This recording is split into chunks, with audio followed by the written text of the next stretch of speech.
오늘 우리에게 주신 하나님 말씀은 누가복음 4장 31절부터 37절입니다. 함께 교독하도록 하겠습니다. 제가 먼저 31절 읽겠습니다.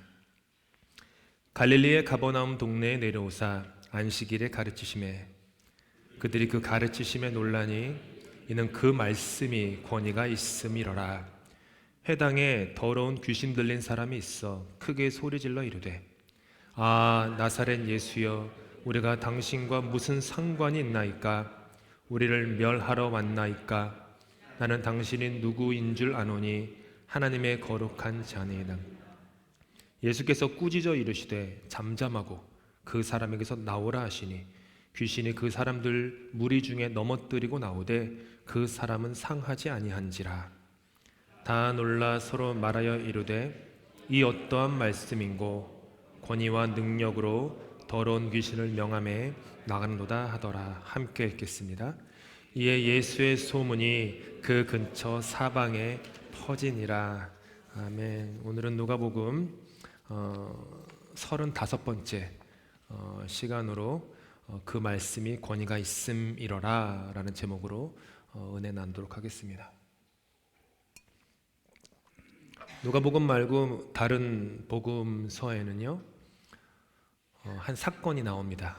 어느 날 한 청년이 예수님께 나와서요 질문을 합니다. 선생이요, 제가 영원한 생명을 얻어야만 하겠는데 제가 무슨 선한 일을 해야만 영생을 얻겠습니까? 그러면서 그 청년은 자기가 이것도 하고 저것도 하고 다 했다고, 그런데도 아직도 뭔가 찝찝하다고, 그거예요. 부족한 것이 있는 것 같으니까 내가 한 것에 무엇을 더 해야 하는 거냐며 질문을 계속합니다. 예수님은 그 청년의 질문에 다음과 같이 답하셨습니다. 네가 가진 것을 다른 이에게 주어라. 딱 이 말씀 하나 하셨어요. 그런데 이 말씀을 듣고 이 청년이 말할 수 없는 근심 가운데 예수님을 떠납니다. 이유가 뭘까요? 이 청년은 가진 재산이 아주 많았기 때문이에요. 재산이 없었으면 네가 가진 것을 다른 이에게 주어라라고 하면은 Of course, sure 이러면서 갔을 텐데 자기 삶에 이 속된 말로 쟁겨놓은 게 너무 많은 거예요. 그러니까 근심 속에 어두운 영에 사로잡혀 예수님을 떠났다. 여기서 초점은요, 오늘 설교의 초점이기도 한데요, 그 부자 청년은 내가 무언가를 더 해야 합니까? 라고 물었고 예수님은 아니다, 비워라 라고 하셨다는 거예요. 지난주 묵상한 대로 광기에 사로잡힌 예수님의 고향 나사렛에 군중이 있었는데 예수님은 그들을 지나서 사랑의 길을 선택하시고 뚜벅뚜벅 지나가셨습니다. 그리고 그곳에서 북동쪽으로 약 40km 정도가 떨어진 가버나움에 들어가십니다. 이 가버나움은 당시 인구 약 1000명 정도가 되는 작고 가난한 어촌 마을이었습니다. 고고학자들이 발굴한 바에 따르면 당시의 공공 건물인 극장, 행정기관, 가게, 창고 등의 유적이 하나도 발견되지 않았습니다. 그리고 당시에 높은 계층이 살았던 흔적이었던 고급 도자기, 유리, 모자이크 및 대리석도 하나도 발견되지 않았습니다. 그건 뭐죠? 가버나움은 가진 것이 없었던 가난한 동네였다라는 거죠. 그렇게 가진 것이 없던 마을이었는데 그곳에는 귀신 들린 사람이 한 사람 있었습니다. 귀신 들렸다, 이 들린이라고 하는 이 말 있잖아요.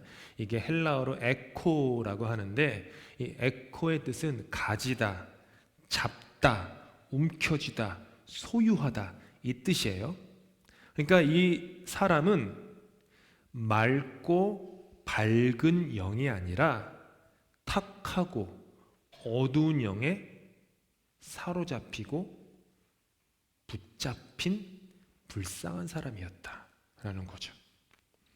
이 탁하고 어두운 영은 하는 일이 있는데 사로잡힌 그 사람과 다른 사람을 괴롭히고 억압하고 파괴하고 공격하고 싸움으로 인해 문제를 일으키는 것, 그게 더러운 영이었어요. 누가복음에서 누가는 영이라는 단어, 더러운이라는 단어, 그리고 귀신이라는 이 세 단어를 사용하면서 하나님의 선한 목적을 망치게 하는 그것을 그 더러운 영이다 라고 밝히고 있죠. 이 더러운 귀신 들린 사람은요, 예수님을 보자마자 이 놀라움과 이 짜증으로 아 하고 소리 질러요. 제가 이 예배 시간에서 크게 못 지르겠는데 여러분이 상상하는 그 극도의 그 소스라치는 소리, 산에 가서 야호 하는 게 아니에요. 아 이러는 거죠. 아 하면서 당신은 왜 우리를 간섭합니까? 그러니까 이 얘기 뭐냐면은 사람은 한 사람인데 이 사람을 사로잡고 있었던 탁하고 더러운 영은 하나가 아니었다는 거죠. 우리라고 얘기하거든요. 여러 개가 이 사람을 사로잡고 있었는데 왜 우리를 간섭합니까? 라고 막 극도로 소스라쳐서 소리를 질러요. 근데 여기서 우리가 알 수 있는 것은 왜곡되고 뒤틀린 관점을 가진 게 이 귀신인데, 귀신이 하는 게 있는데 이 보이지 않는 세계의 신비는 볼 줄 아는 눈은 있어서 가버나움에 있던 사람들은 예수님이 누군지 아무도 알아보지 못했는데 유일하게 이 귀신만 당신은 하나님의 아들입니다라는 걸 알아봤어요. 그래서 한국말도 귀신같이 알아본다 라는 말을 하는 게 다 여기서 나오는 거예요. 예수님께서는요 그 사람을 바라보시는데 사실 그 사람이 아니라 그 사람 안에 있는 탁하고 더러운 영들을 바라보면서 꾸짖으세요. 그리고 명령하시죠. 한마디 하세요. 잠잠하고 그 사람에게서 나오라. 잠잠하고 그 사람에게서 나오라. 그러자 귀신은 그 사람에게 어떤 해도 끼치지 못한 채 그 사람을 포기하고 나갑니다. 가버나움이라는 이 어촌에서 벌어진 오늘의 본문의 이 사건을 누가는요 다음과 같이 시작을 하는데, 집사님이 잠깐 내려오시다가 올라가시니까 화면을 넘기셔야 되는데 오늘 함께하는 분이 여행 중이어가지고 그들이 그 가르치심에 논란이 이는 그 말씀이 권위가 있음이로라 이렇게 시작해요. 그리고 오늘 제가 설명드린 이렇게 축귀 사건이라고 하죠. 축귀 사건이 일어난 후에는 오늘의 이야기를 이렇게 마무리해요. 다 놀라 서로 말하여 이르되 이 어떠한 말씀인고 권위와 능력으로 더러운 귀신을 명함에 나가는도다. 즉 오늘 누가복음의 이야기는요 말씀의 권위로 시작해서 말씀의 권위로 끝나는 샌드위치 같은 구조를 갖고 있어요. 그리고 이 시작과 끝 사이에는 귀신 들린 사람이 있죠. 여기서 우리가 눈여겨볼 사건이 있는데 뭐냐 하면 그의 속이 깨끗하거나 맑지 않고 탁하고 더 어두운 것도 이렇게 채워져 있었다라는 거예요. 그리고 예수님은 그것들에게 한마디로 명령하시죠. 나오라. 그 사람을 비워라 라는 말씀이에요. 세상은요 저와 여러분에게 요구하고 유혹합니다. 끊임없이 더 많이 채워야 한다고, 더 많이 플러스를 해야 한다고, 더 해야 한다고. 그러면 행복해질 거라고. 그러면 다른 사람들이 너를 얕잡아 보지 못할 거라고. 그래서 힘을 얻어야 한다고. 세상은요 오늘 본문에 귀신 들린 사람처럼 이와 같이 광기에 빠져 있습니다. 어제 새벽에도 새벽 예배 끝난 다음에 제가 교제하다가 잠깐 나눴었는데 인류 역사상 지금의 시대가요 가장 많은 것을 소유한 시대예요. 인구도 가장 많고 역사상 기술의 발전은 뭐 따라가지 못할 정도로, 여기 계신 어르신들 지난 몇십 년 동안 발전된 이 기술의 발전 속도가 얼마나 놀라웁니까? 말도 못할 속도예요. 지구가 지금 인류 문명이 지금까지 몇천 년 동안 이뤄냈던 발전 속도보다 지난 몇십 년이 더 빨라요. 가장 부유한 시대, 가장 기술의 발전을 이룬 시대에 살고 있습니다. 또한 역사상 가장 많은 정신질환으로 신음하고 있는 시대가 지금입니다. 아이러니예요. 가장 부유해진 시대에 살고 있는데 정신은 가장 피폐해진 시대. 예전에는 미국에 있는 정신학자들에 따르면은 한 인간이 우울증을 앓기 시작하는 나이가 있는데 평균적으로 20대 중반이었다고 해요. 근데 지난 몇십 년 동안 그 연령대가 언제로 낮춰졌냐면은 어린 10대들, 10살, 11살, 12살, 평균적으로 그때부터 우울증이 히트한대요. 저와 여러분이 사는 현대 시대입니다. 코로나 팬데믹으로 인해 격리되고 단절되어서 마음이 피폐해진 사람들을 우리는 수없이 보게 됩니다. 여러분도 코로나 팬데믹 겪으면서 그러셨는지도 모르겠어요. 뭔가도 모르게 좀 우울증 아닌가? 이런 게 좀 오는 그런 생각들. 지구촌 구석구석은 어둡고 탁한 영에 사로잡힌 사람들이 자신과 타인을 괴롭히고 억압하고 파괴하고 공격하고 싸우는 모습을 우리는 뉴스에서 매일매일 목격합니다. 눈부신 기술 발전의 그림자는 이와 같은 귀신 들린 영혼의 현실입니다. 세상은 더하라고, 채우라고 말하고 예수님은 비우라고 말씀하십니다. 그리고 이 땅에 있는 모든 인생은 종교를 떠나서 두 가지 선택의 갈림길에 늘 놓여 있습니다. 내가 앞으로 더하는 인생의 길을 선택할 것인가? 아니면 비우는 인생을 선택할 것인가?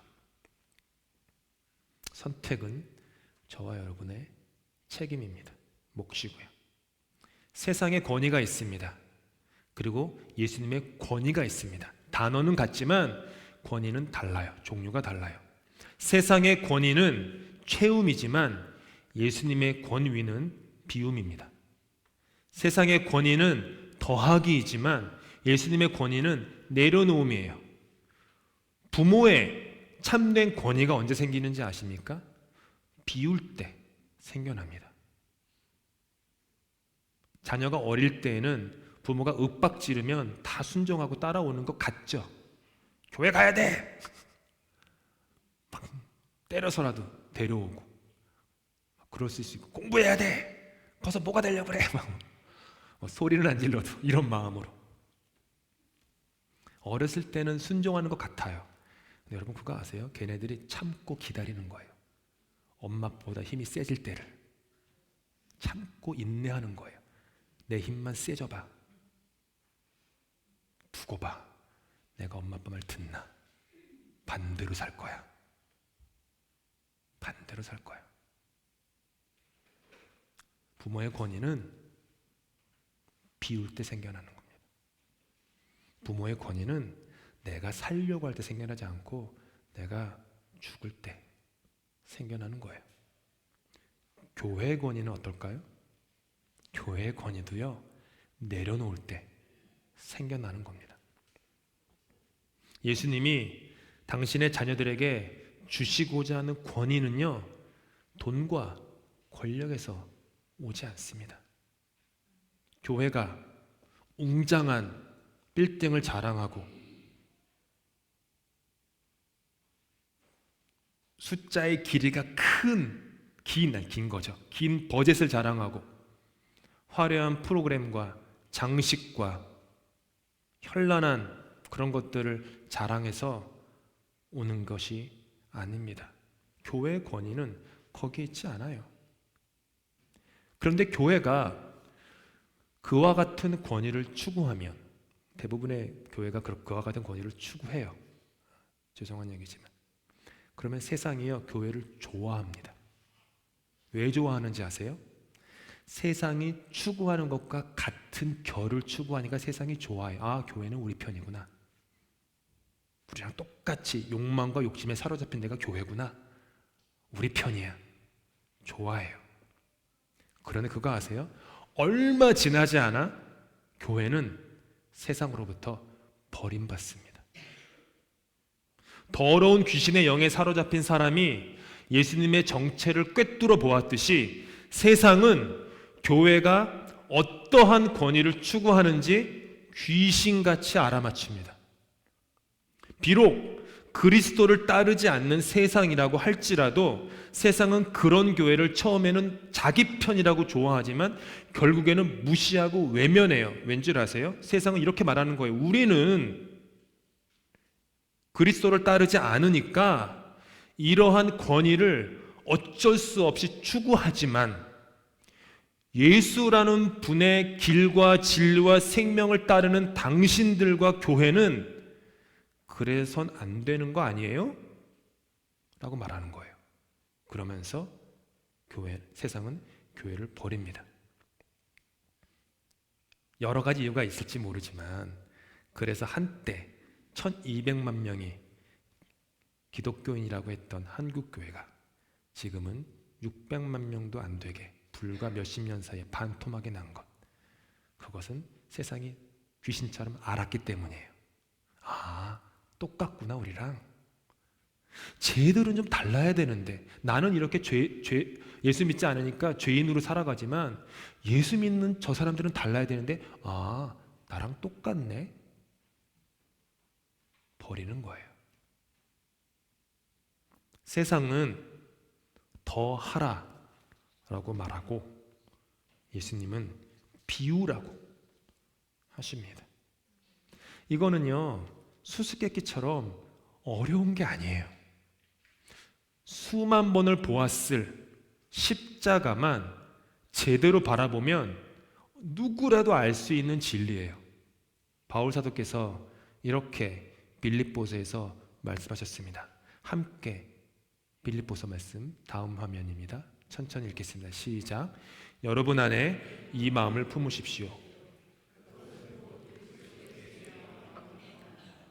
그는 하나님의 모습을 지니셨으나 하나님과 동등됨을 당연하게 생각하지 않으시고 오히려 자기를 비워서 종의 모습을 취하시고 사람과 같이 되셨습니다. 그는 사람의 모양으로 나타나셔서 자기를 낮추시고 죽기까지 순종하셨으니 곧 십자가에 죽기까지 하셨습니다. 읽으셨는지 모르지만 한때 한국에서 유행했던 베스트셀러 책 제목이 내가 배워야 할 모든 것은 유치원에서 배웠다 라는 책이 있어요. 많이들 읽어보셨을 거예요. 내가 배워야 할 모든 것은 이미 유치원에서 다 배웠다. 그 책 제목처럼 십자가의 진리는 알아차리기 너무 쉽습니다. 어려운 수수께끼가 아니에요. 그런데 그럼에도 불구하고 이것이 우리에게 너무 어려운 것은 내 속에 욕망이 가득한 거예요. 내 속에 욕심이 가득한 거예요. 무언가 내 삶에 더 하기를 해서 구원과 자유와 행복과 평안을 내가 소유해야겠다. 내가 획득해야겠다. 라고 하는 이 욕심, 욕망. 그래서 죄송한 말이지만 우리의 말에는 권위가 없습니다. 제가 그런 삶을 추구하면 여러분에게 아무리 설교를 해도 제 말에는 권위가 없어요. 우리가 입으로 하는 말이 보다 더 큰 말은, 더 중요한 말은 삶으로 하는 말이거든요. 우리가 삶으로 하는 말에도 권위가 없습니다. 교회가 하는 수많은 말도 세상에 어떤 권위도 없습니다. 그저 잠깐 나타났다가 사라져버리는 안개와도 같은 세상의 권위만 있을 뿐입니다. 오늘 같은 본문은 우리들이 읽기에 그래 뭐 이런 일이 2000년 전에 있었나 보구나, 오늘날에는 뭐 없지, 이런 이야기예요. 여러분 뭐 귀신 들린 분을 만난 경험이 대부분 없으시죠? 저는 맑고 밝은 영이 아닌 탁하고 어두운 영에 사로잡힌 한 청년을 만난 적이 있었습니다. 여자 청년이었어요.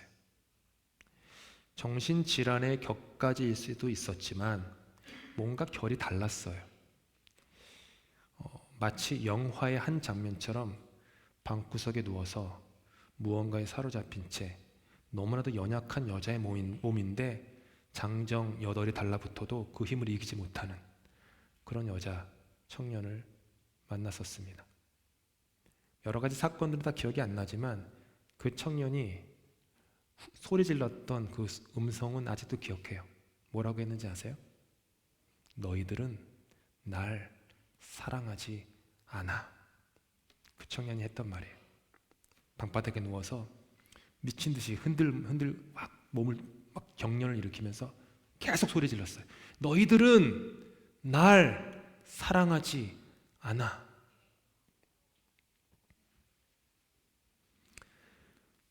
광기에 빠진 우리의 세상의 모습과 별반 다르지 않습니다. 지난 주일에 묵상한 광기에 빠진 나사렛 사람들의 모습 역시 더러운 귀신의 영에 사로잡힌 모습과 크게 다르지 않습니다. 부자 청년이 자신이 움켜쥔 것을 비우지도 내려놓지도 못한 채 영혼을 짓누르는 무겁고 어둡고 탁한 근심 가운데 떠난 모습과 다르지 않습니다. 아무 이유도 없이 초등학교에 가서 그 순진한 어린아이들을 향해 총구를 겨누는 현대사회의 귀신 들린 모습과 전혀 다르지 않습니다. 작년 이곳에 런던 한 고등학교 학생들이 온라인에서 험한 말을 주고받다가 학교 바로 앞에서 칼부림을 한 그런 모습들과 전혀 다르지 않습니다. 1945년부터 1990년까지 약 2340주에 달하는 기간 동안 인류의 전쟁이 없었던 시기는 단 3주일 뿐일 정도로 더럽고 어둡고 탁한 영에 사로잡힌 것과 같은 모습이 우리가 살아가는 세상입니다. 한번 생각해 보십시오. 1945년부터 90년까지 지구촌 구석구석에 전쟁이 없던 시기가 20하루밖에 안 되는 거예요. 고작 언제나 피부가 다르다고, 인종이 다르다고, 우리를 지킨다고 사람이 사람을 죽이고 억압하고 핍박하고 누르고 괴롭히는 이런 일들이 바로 우리 인간이라는 존재가 벌인 일들입니다.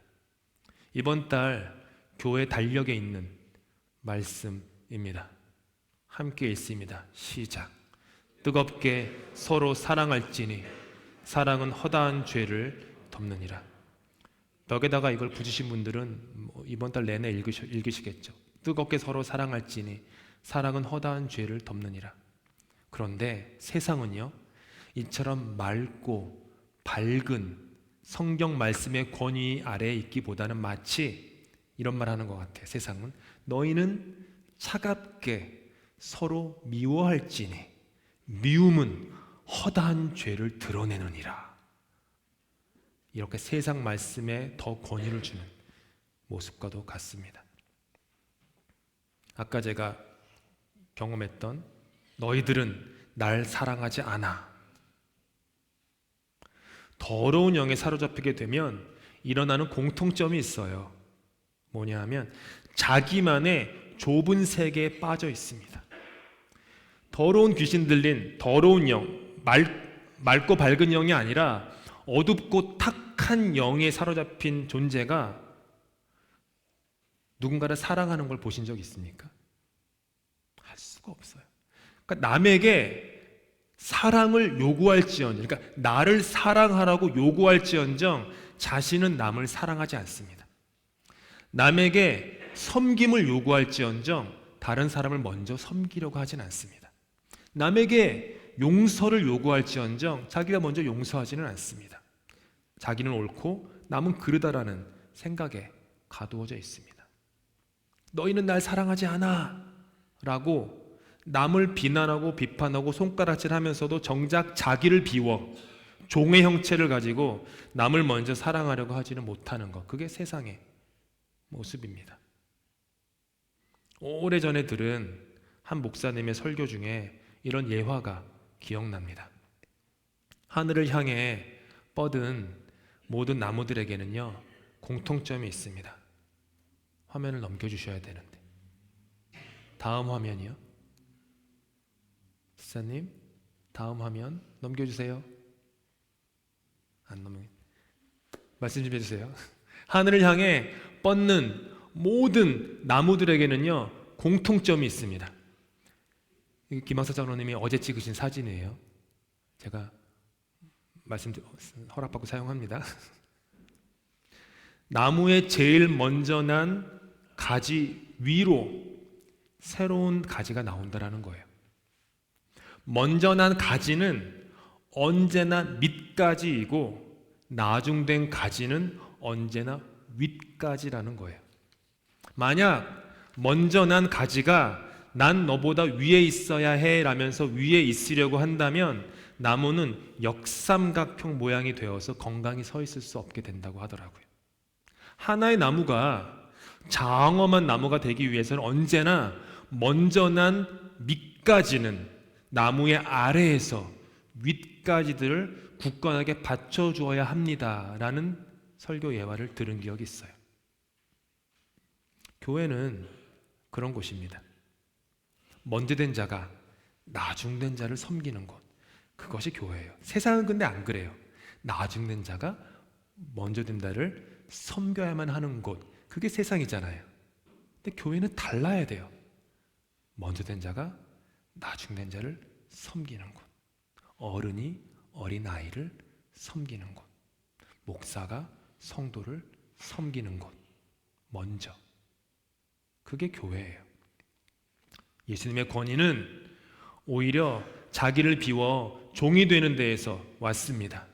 자기를 낮추시고 심지어 십자가에서 죽기까지 하신 데에서 권위가 있었습니다. 그래서 그렇게 예수님은 우리를 사랑하시고 용서하시고 섬기십니다.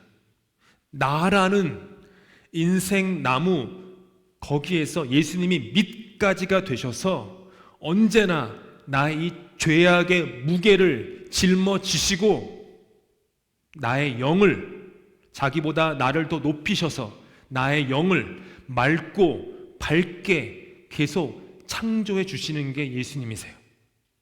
무거운 짐을 지고 가는 나를 불쌍히 여기시는 밑가지이신 주님께서 그 짐을 대신 지고, 아니 아예 나를 등에 업고 사랑의 길, 자유의 길, 구원의 길, 용서의 길로 걸어가 주시는 거예요.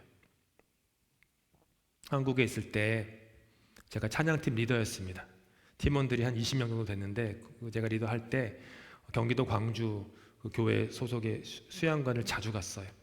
수양관에 가서 찬양팀 훈련을 이제 했는데 이제 그런데 가면은 캠프파이어 좋아하잖아요. 캠프파이어를 딱 했어요. 제 기억으로 저녁 11시쯤이었어요. 모닥불을 피워놓고 캠프파이어를 하면서 둥그렇게 20명이 둘러 앉아가지고 이런저런 노래 부르고 얘기하다가 갑자기 뭔가 좀 성령님이 우리 마음을 만지셨는지 제 한 2년 후배 된 남자 그 후배가 저를 딱 보더니 이렇게 얘기하는 거예요. 저한테 서운한 거를 얘기하는 거예요. 나는 동희 형이 바늘로 찔러도 피 한 방울 안 나오는 것 같이 그렇게 생각해. 차갑다는 거예요. 제가 차갑다라는 거예요. 깜짝 놀랐어요. 너가 나 그렇게 생각했어? 그래서 막 이런저런 얘기를 하는 거예요. 그래서 그러다가 좀 이따 다른 친구가 오더니 저한테 동이야, 제 동기, 동이야, 나는 너가 막 이러면서 막 갑자기 막 그러다가 또 서로가 누구에게 서운했던 거를, 상처받은 거를 얘기를 하는 거예요. 계속 얘기하면서 많이 울었어요. 미안해, 내가 너 그런 마음이 있는지도 모르고 그랬어. 그때부터 이제 한 명씩 돌아가면서 얘기하면서 서로 끌어안고 펑펑 울고 엄청 울고 기도했어요. 11시에 시작했는데 그 시간이 끝나니까 해가 떠오르고 있었어요. 그 친구들이, 후배들이, 선배들이, 제 선배도 많이 있었으니까 지구촌 곳곳에 흩어져 있어요. 30년이 지났죠. 근데도요, 그 사람들 가끔 보면, 연락하면 그때의 기억이 우리 뱃속 깊은 곳에 있어요. 그래서 서로를 향해서 그냥 말하지 않아도 든든한 게 있어요. 그때 했던 용서, 그때 했던 화해, 용서와 화해로 말미암아 인간이 할 수 없게끔 우리 둘의 관계가 엄청 깊어졌거든요. 엄청나게 깊어졌어요. 그래서 살게 되는 새로운 차원의 인생을 우리가 경험했기 때문에 지구촌 구석구석에 흩어져 있어도 어쩌다가 한 번씩 만나고 연락하면 늘 그 기억이 우리 밑바닥에 있어요. 그거예요. 그런 것. 어둡고 탁한 영에 사로잡혔던 다윗의 간절한 기도가 저와 여러분의 기도가 되기를 바랍니다. 하나님이여, 함께 읽겠습니다. 하나님이여, 내 속에 정한 마음을 창조하시고 내 안에 정직한 영을 새롭게 하소서. 하나님께서 다윗 안에 맑고 밝은 영을 창조해 주셨습니다. 우리 안에 있는 어두운 것, 탁한 것, 더러운 것, 그게 무엇이든 주님께 갖고 나오십시오. 버리십시오. 십자가 앞에 다 던지십시오. 자녀를 향해, 나의 배우자를 향해, 나의 부모를 향해 가지고 있었던 서운한 마음들, 탁한 마음들, 어두운 마음들 주님께 갖고 나오십시오. 예수 십자가의 보혈로 모든 것이 정케되고 맑고 밝아질 것입니다. 제가 전에도 얘기했지 않습니까? 이 교회 처음 와가지고 제가 교인들 생각하면서 제일 많이 했던 기도가 뭐냐면, 주님, 우리 런던 한인교회에 속한 모든 성도들이 맑고 맑은 사람, 밝은 사람 되게 해주십시오. 이게 이상하게 성령님이 제안해 주시는 기도였어요. 계속 기도했어요. 작년에 온 이후부터. 운전하고 갈 때마다 주님, 맑고 밝게 해주십시오. 밝고 맑게 해주십시오. 탁하고 어둡지 않게 해주십시오. 늘 제 기도예요. 늘 제 기도. 비우십시다. 내려놓으십시다. 다른 사람의 종이 되십시다. 겸손한 마음으로 다른 사람을 나보다 더 나은 사람으로, 나보다 더 위에 있는 사람으로 그렇게 섬기십시다. 윗가지가 되려 하지 마시고 밑가지가 되십시다. 그때 진정한 권위가 우리 입술에 세워질 거예요. 성령님이 주시는 말씀의 권위, 사랑의 권위. 그렇게 비움과 내려놓음으로 사실 수 있는 저와 여러분 다 되실 수 있기를 예수님으로 축복합니다. 기도하시겠습니다.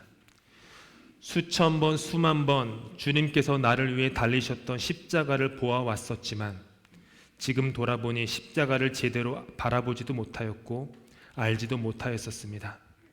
그래서 어느덧 내 안에는 예수님의 맑고 밝은 영이 아니라 어둡고 탁하고 더러운 영이 스멀스멀 자리를 잡았나 봅니다. 오히려 자기를 비우사 종이 되신 예수님의 모습을 담기 원합니다. 자기를 낮추시고 죽기까지 순종하사 십자가에 죽으신 예수님의 모습을 우리도 아주 조금이라도 더 닮아갈 수 있기를 간절히 소망합니다. 내 속에 맑고 밝은 정한 마음을 창조하시고 내 안에 정직한 영을 날마다 새롭게 하여 주시옵소서. 예수 그리스도 이름으로 기도합니다.